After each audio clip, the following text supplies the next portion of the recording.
Assalamualaikum warahmatullahi wabarakatuh.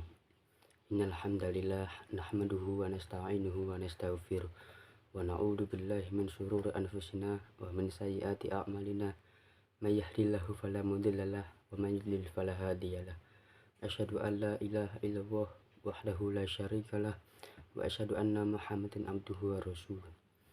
Alhamdulillahirabbil alamin. Atas curahan rahmat dan kasih sayangnya, pada hari ini kita masih diberikan kesehatan, kesempatan, dan keimanan yang masih tertancap kuat di dalam hati kita masing-masing.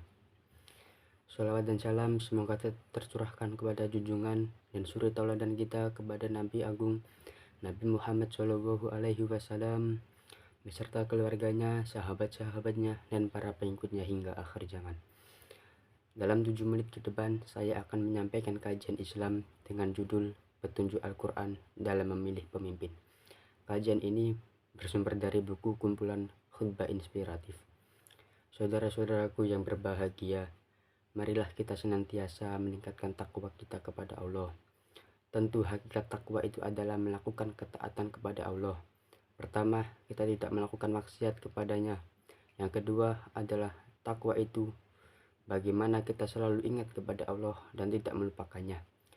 Dan yang ketiga adalah kita senantiasa bersyukur dan tidak menjadi kufur akan nikmat Allah. Pada zaman sekarang, semakin ramai orang-orang berlomba-lomba mengejar jabatan, berebut kedudukan, sehingga menjadikan sebagai sebuah obsesi kehidupan. Menurut mereka yang menganut paham atau prinsip ini, tidak lengkap rasanya selagi hayat dikandung badan kalau tidak pernah menjadi orang penting, dihormati dan dihargai masyarakat. Jabatan baik formal maupun informal di negeri kita Indonesia dipandang sebagai sebuah aset karena ia baik langsung maupun tidak langsung berkonsekuensi kepada keuntungan, kelebihan, kemudahan, kesenangan, dan setumpuk keistimewaan lainnya. Maka tidak heran menjadi kepala daerah, gubernur, bupati, wali kota, anggota dewan, direktur, dan sebagainya merupakan impian dan obsesi semua orang. Mulai dari kalangan politikus, purnawirawan, birokrat, saudagar, tokoh masyarakat, bahkan sampai kepada artis.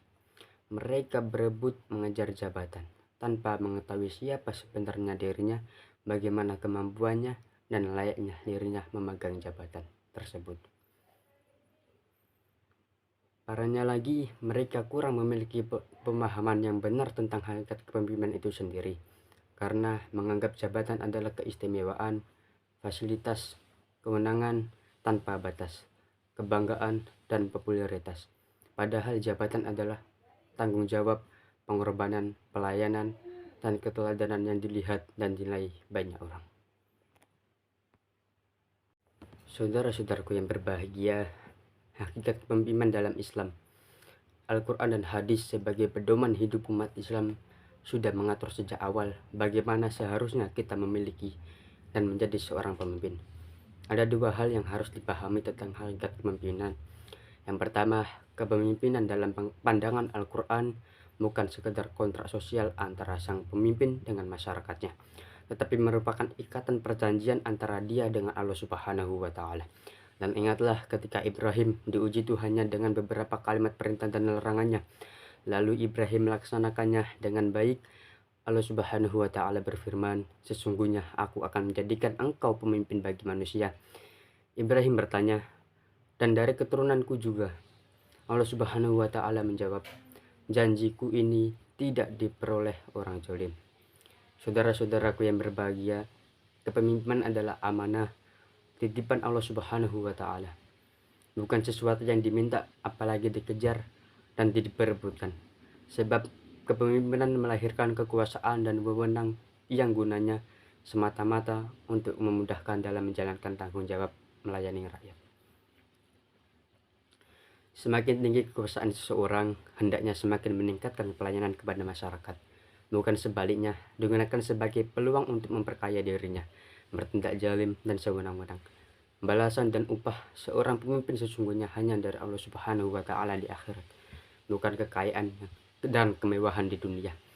Karena itu pula ketika sahabat Nabi Shallallahu Alaihi Wasallam yang bernama Abu Dzar meminta suatu jabatan.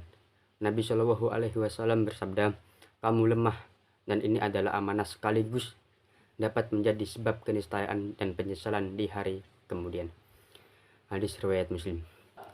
Sikap yang sama juga ditunjukkan Nabi Shallallahu Alaihi Wasallam ketika seseorang meminta jabatan kepada beliau, di mana orang itu berkata, ya Rasulullah, berilah kepada kami jabatan pada salah satu bagian yang diberikan Allah Subhanahu wa Ta'ala kepadamu. Maka Rasulullah pun menjawab, demi Allah, kami tidak mengangkat seseorang pada suatu jabatan kepada seseorang yang menginginkan atau ambisi pada jabatan itu. Hadis riwayat Muslim. Ada dua pengertian pemimpin menurut Islam yang harus dipahami. Pertama, pemimpin berarti umarah yang sering disebut juga dalam ulul amri. Hai orang-orang yang beriman, lihatlah Allah dan taatilah Rasulnya, dan ulul amri di antara kamu. Quran Surat An-Nisa.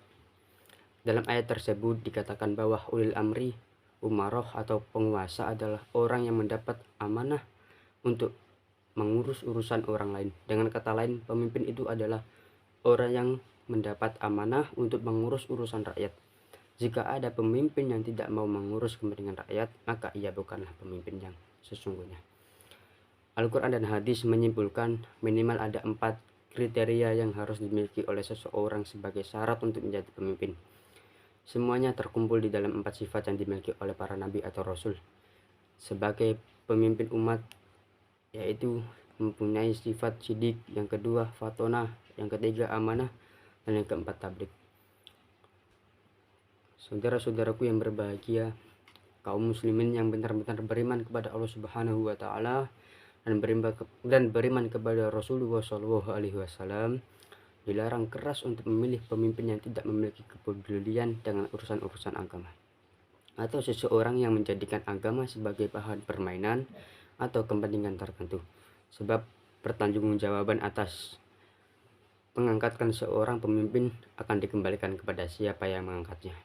Dengan kata lain, masyarakat harus seleksi dalam memilih pemimpin, dan hasil pilihan mereka lah yang sesuai dengan hadis Nabi Shallallahu Alaihi Wasallam.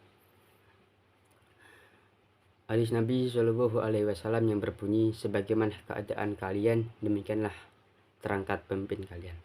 Saudara-saudaraku yang berbahagia, demikianlah Al-Quran dan hadis menekankan bagaimana seharusnya kita memilih dan menjadikan pemimpin, sebab memilih pemimpin dengan baik dan benar adalah sama pentingnya dengan menjadi pemimpin yang baik dan benar.